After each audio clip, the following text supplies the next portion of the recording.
বিরাট এক লবণাক্ত সমুদ্রের তীরে ছোট্ট একটা গ্রাম ছিল। সেই গ্রামের মানুষগুলো কোনোদিনও আলোর মুখ চোখে দেখেনি। মানে গ্রামটি সব সময় মেঘের মতো অন্ধকার হয়ে থাকতো। ওই সমুদ্রে থাকতো একটা দানব, যার জন্য ভয়ে কেউ সমুদ্রের পাড়ে আসতো না। মা, আমাদের গ্রামের মানুষগুলা দানবটির এত ভয় কেন পায়? সত্যি কি এই লবণ পানির দানবকে কেউ দেখেছে? মানুষের মুখে মানুষ শুনেছে, কিন্তু আমরা তো কেউ কোনোদিনও তাকে দেখিনি। মানুষের শোনা কথায় কান দিতে নেই মা। তাছাড়া আমাদের এই গ্রামটি সব সময় এমন মেঘে ঢাকা থাকে কেন মা? জানি না রে মা, আমি তো এখানে এসে থেকে গ্রামটাকে এমনই দেখি। মনে হয় সবকিছু ওই দানবটার জন্যই হয়। তোরা দু ভাই বোন ওই সমুদ্রের ধারে কিন্তু যাবি না। এমন সময় বাড়িতে মিনার ভাই মহিন এসে তার মাকে বলল, মা, তুমি কি ওই লবণ পানির দানবকে এখনো বিশ্বাস করো? ওইসব দানব টানব বলতে কিছুই নেই। তোরা দু ভাই বোন আমার কোনো কথাই শুনিস না। যেদিন ওই দানবটার সামনে পড়বি সেদিন ঠিক বুঝতে পারবি।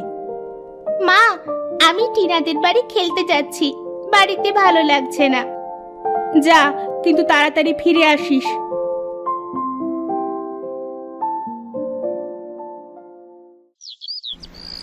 মিনা টিনাদের বাড়ি যাওয়ার কথা বলে সেই সমুদ্রের পাড়ে গেল। সেখানে একটা পাথরের উপরে বসে পানির দিকে তাকিয়ে জোরে জোরে বলল, এই সমুদ্রের দানব, তুমি কি সত্যিই আছো? মানুষে তোমায় এত ভয় কেন পায়? আমার সাথে কি তুমি কথা বলবে? মিনা এত ডাকার পরেও সমুদ্রটা খুব ঠান্ডা ছিল, তার কোনো কথার উত্তর দিল না। সেদিন মিনা বাড়ি ফিরে আসলো।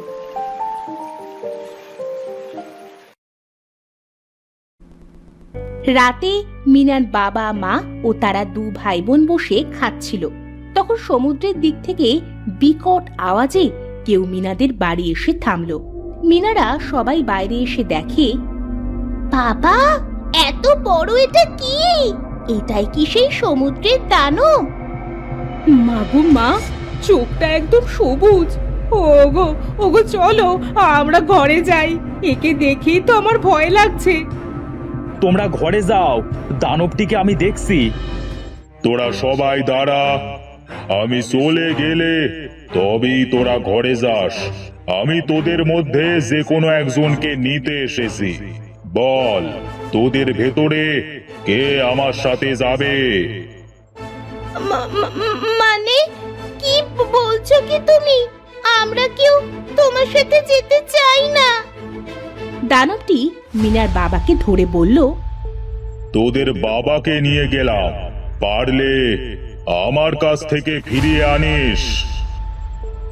দয়া করে আমার বাবাকে ছেড়ে দাও, আমাকে নিয়ে চলো। স্যার দানব, আমাকে ছেড়ে দে বলছি। আমি যাব না তোর সাথে, ছেড়ে দে আমাকে। সবাই এত অনুরোধ করার পরেও দানবটি কারো কোনো কথা না শুনে মিনার বাবাকে নিয়ে চলে গেল। মিনাদের বাড়ির তো সবাই খুব ভেঙে পড়ল। এবার কি হবে? ওই দানবটা যে তোদের বাবাকে ধরে নিয়ে গেল। যদি তোর বাবাকে মেরে ফেলে? মা, তুমি কোনো চিন্তা করো না মা, আমরা ঠিকই ওই দানবের কাছ থেকে বাবাকে ফিরিয়ে আনবো।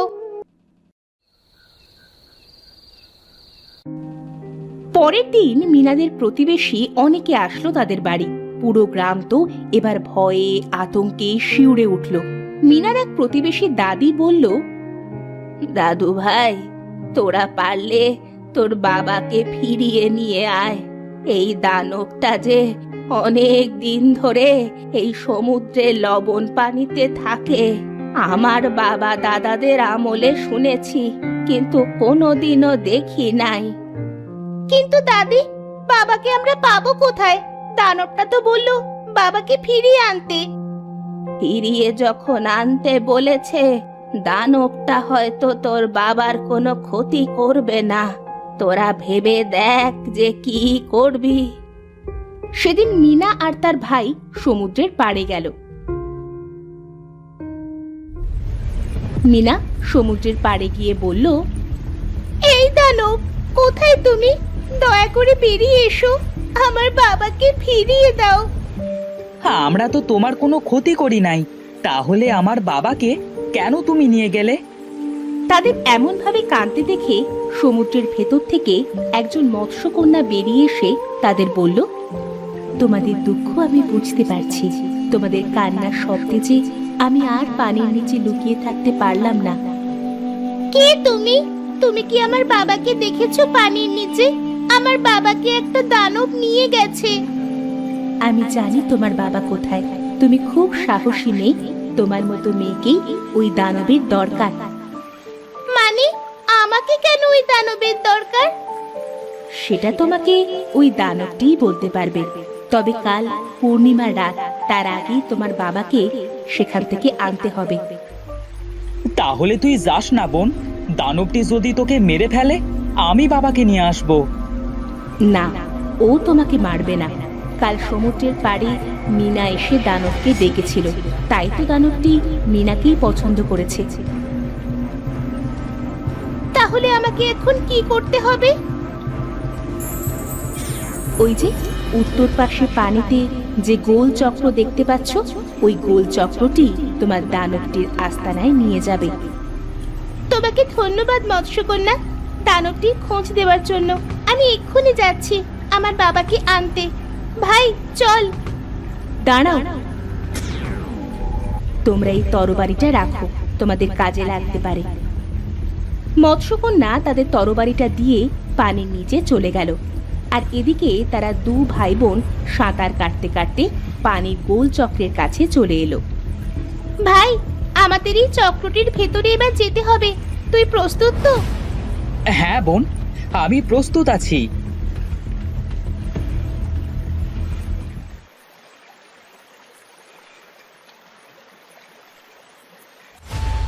চক্রটি তাদের ঘোরাতে ঘোরাতে গুহার সামনে ফেলল। আহ, কি ব্যথা পেলাম! এটা কি সেই গুহা নাকি? মনে তো হচ্ছে এই সেই গুহা। চল ভেতরে গিয়ে দেখি বোন। তারা ভেতরে যেতেই যাবে, তখন বড় একটা কুমির তাদের পথ আগলে দাঁড়িয়ে বলল, হ্যাঁ, এটাই সেই গুহা। তবে তোরা ভেতরে যেতে পারবি না, যাবি তো আমার পেটে। বোন পিছিয়ে আয়। দাঁড়া ভাই, আগে দেখি এই তরবারিটা কোনো কাজে দেয় কিনা। তরবারিটা দিয়ে কুমিরটিকে আঘাত করার সাথে সাথেই কুমিরটা উধাও হয়ে যায়। দেখেছিস ভাইয়া, এটা একটা মায়া ছিল, ঠিক ওই দানবটির কাজ এটা। হ্যাঁ বোন, চল এবার ভেতরে যাই, না জানি বাবা কি অবস্থায় আছে। তারা দুজন গুহার ভেতরে প্রবেশ করলো। সেখানে গিয়ে দেখলো তার বাবা একটা খাঁচায় বন্দি, আর দানবটি পাশেই আছে। তারা দু ভাই বোন দৌড়ে যখন তাদের বাবার কাছে যেতে গেল, তখন সামনে একটা দেয়াল পড়লো। বোন, বাবা কোথায় গেল? আর এই দেওয়ালটাই বা কোথা থেকে আসলো? দাঁড়া ভাই, এই তরবারিটা আবার ব্যবহার করে দেখি কোনো কাজ দেয় কিনা। মিনা তরবারিটা দিয়ে দেয়ালে আঘাত করার সাথেই দেয়ালটি উধাও হয়ে গেল। বোন, এটাও মায়া ছিল। ওই দেখ বাবা, চল বাবার কাছে যাই। হঠাৎ মিনার চোখ যায় দানবটির ওপরে। করুণ চোখে মিনার দিকে তাকিয়ে থাকে। এটা দেখে মিনার দানবটির ওপর খুব মায়া হয়। তুমি আমার দিকে এভাবে তাকিয়ে আছো কেন? আমাকে তুমি কিছু বলবে? আমি এতদিন তোমার অপেক্ষাতেই ছিলাম। সেদিন যখন আমাকে সমুদ্রের উপরে ডাকলে, আমি কোনো একটা বাধার কারণে যেতে পারিনি, তাই তোমার বাবার অছিলায় তোমাকে এখানে এনেছি। কিন্তু কেন? আমাকে তোমার কি দরকার? আমি শপথ করেছিলাম, যে আমাকে তোমাদের গ্রাম থেকে সাহস করে ডাকবে, আমি তাকেই এই মূল্যবান করুণার মুক্তটি দেব। মানে আমরা মুক্ত নিয়ে কি করব? তোমাদের গ্রামটি অন্ধকারে ঘেরা। ওই গ্রামের আলো এই করুণার মুক্তার ভেতরে বন্দী। কিন্তু দুঃখের বিষয়, কেউ কোনোদিনও আমাকে সাহস করে ডাকেনি। আমার কথা তো সবাই জানতো।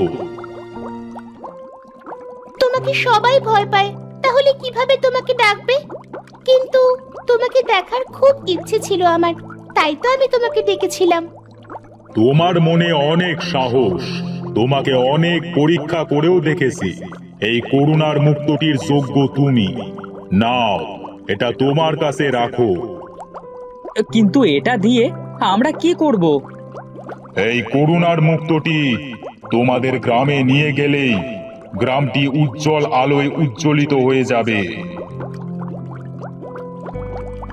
তোমাকে ধন্যবাদ দানব, অনেক বড় উপকার করলে তুমি। কাল পূর্ণিমার রাত, আমার 2000 বছর পূর্ণ হবে। কাল থেকে এই করুণার মুক্তটি আমার কাছে আর রাখতে পারবো না, তাই তোমাদের জিনিস তোমাদের কাছে ফিরিয়ে দিলাম। এবার তাহলে আমার বাবাকে নিয়ে যাই। হ্যাঁ, তোমরা এবার মুক্ত, এবার তোমরা আসতে পারো।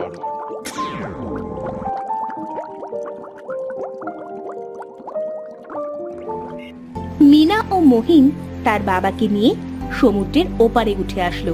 করুণার মুক্তটি ওপরে আসার সাথেই গ্রামটি সূর্যের আলোয় ঝলমলে হয়ে উঠল। মিনার মা ও গ্রামবাসীরা আনন্দে তাদের কাছে এগিয়ে এসে জিজ্ঞাসা করলো, মারে, তোরা সমুদ্র থেকে উঠে আসার পরে গ্রামটা এমন আলোকিত হলো কিভাবে? মা জানো, ওই দানবটি খুব ভালো। তখন মিনা গ্রামবাসীদের কাছে দানবটির সব কথা খুলে বলল। সব শুনে গ্রামবাসীরা খুব খুশি হলো। এরপর থেকে দানবটিকে সমুদ্রে দেখলেও কেউ আর ভয় পেত না। এভাবেই গ্রামের সবাই সুখে শান্তিতে বাস করতে লাগলো।